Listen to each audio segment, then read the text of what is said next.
What on earth was she doing? So messy. Ugh. Hey, welcome to Storyline. Sorry, this place is a little bit of a mess. Today, we're talking about kindness, while we take a look at the story of a woman who really knew how to lend a helping hand. There is so much.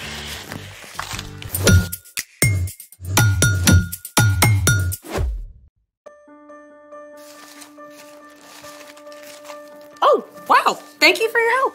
You're welcome. What happened? I had to run to the garden store before they closed. Oh, looks like you've already started.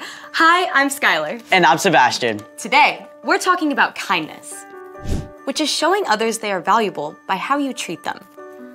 As you've done by cleaning up my mess. Anytime. So what are you making and what did you have to buy? I'm making seed surprises to give away when I go hiking this week. I'll leave them at the trailhead so anyone can take one home. Seed surprise. Yep. It's something that started in Japan. Seed surprises are actually called suchi dango, which means earth dumplings. So, seedy, earthy dumpling surprises. What's the surprise? An explosion of wildflower beauty. I'm still lost. You can help me put them together and figure it out. Let's make it! In order to make the seed surprises, you need all my leftover construction paper, water, a blender, cheesecloth, wildflower seeds, and some silicone molds. And how does all of this become an explosion of wildflower beauty?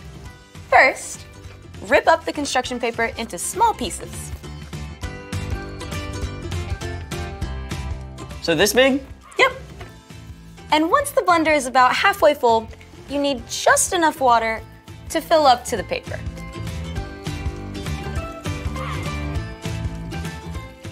Like this? Exactly. Now, turn it on.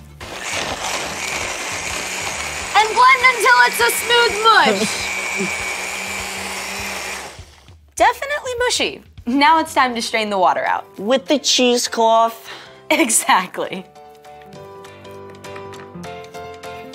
Ready? Yes.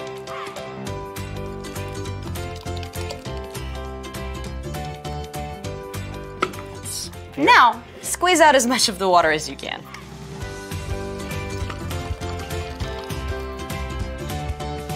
Oh, that looks like modeling clay. Kind of feels like it too. Do you mind pouring the water out of the bowl? Yeah. Thank you. I got the bowl. Time to add the seeds and mix it. Did you wash your hands? Always. Then we put the seedy mush into the molds. Exactly. I'm gonna get flowers from my flower. And I'll make a butterfly for our butterflies. Now, let them dry for 24 hours. When they're done, they'll look like this. Then what? Put them anywhere you want flowers, but do ask permission first. Just toss the seed surprise into a patch of dirt or grass, and as the paper decomposes, the seeds will open and flowers will grow. And it's really cool that it uses up leftover scrap paper. Speaking of gathering leftovers, it's time for The story before the story. Today, we're in the book of Ruth in the Old Testament. After God led the Israelites out of Egypt into the wilderness and finally to the land God had promised to them, the people were ruled by judges. But even in the promised land, the people experienced times when there's very little rain and not enough food. During one of these times, a man named Elimelech and his wife Naomi moved to the land of Moab, where there was more food. They had 2 sons who both married Moabite women. After a few years, the 3 men died and the 3 women were left there on their own, which is where our story starts. Take it away. Hey everyone, I'm Padma. After Elimelech and his 2 sons died, Naomi, Orpah, and Ruth were left alone. But Naomi heard that God had provided food in her homeland, so she decided to travel back to Bethlehem, her hometown. Both of you go back. Each of you go to your own mother's home. You were kind to your husbands who have died. You have also been kind to me. So may the Lord be just as kind to you. No. We're going with you. Why would you come with me? I have nothing to give you. At last, Orpah said farewell and left to return home. But Ruth was not ready to go. Don't try to make me leave you and go back. Where you go, I'll go. Where you stay, I'll stay. Your people will be my people. Your God will be my God. Naomi could see that Ruth was not going to change her mind. So together they began the long, dusty journey to Naomi's home. Naomi, is it you? Are you really back? Where's Elimelech? What about your sons? What happened, Naomi? Don't call me Naomi. My life is very bitter. The women were astonished at how Naomi had changed. But Ruth continued to show love and kindness to Naomi. We need food. Let me go out to the fields. I'll pick up the grain that has been left. One of God's laws said that harvesters should always leave behind some grain that their neighbors could gather if they were in need. That's what Ruth was heading out to do. Gathering grain is difficult work. Ruth was in for a long, hard day. Please, may I pick the leftovers? Oh, our master is kind. You may gather anything on the ground that you find. Ruth worked hard in the heat of the day, stopping only once to rest in the shade. As she continued to gather grain, the owner of the field, Boaz, arrived. After Boaz greeted the harvesters, he asked them, Who is this young woman in the field? I don't recognize her. Oh, that's Ruth. She's from Moab. She came back with Naomi? I know Naomi. Elimelech was part of my family. I will speak with her. Ruth, you are welcome to gather here and in all my fields. When you are thirsty, get water from the water jugs. Rest when you need to. You are safe here. Sir, why are you being so kind to me? I'm not even from here. I've heard about your kindness to Naomi. I know that you left your family and your country. May the Lord reward you for what you have done.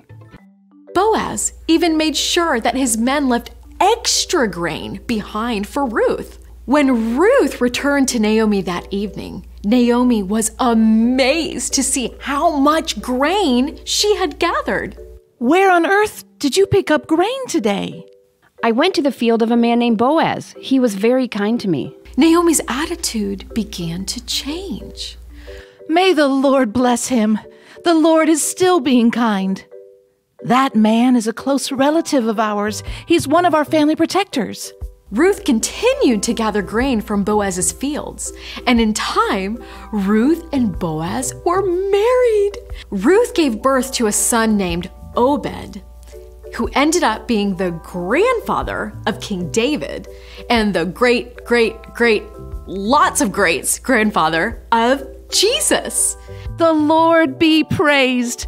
Thanks to Ruth's kindness to Naomi and Boaz's kindness to Ruth, Naomi was able to let go of her bitterness and welcome joy back into her life. The end. Wow, Ruth was so patient with Naomi.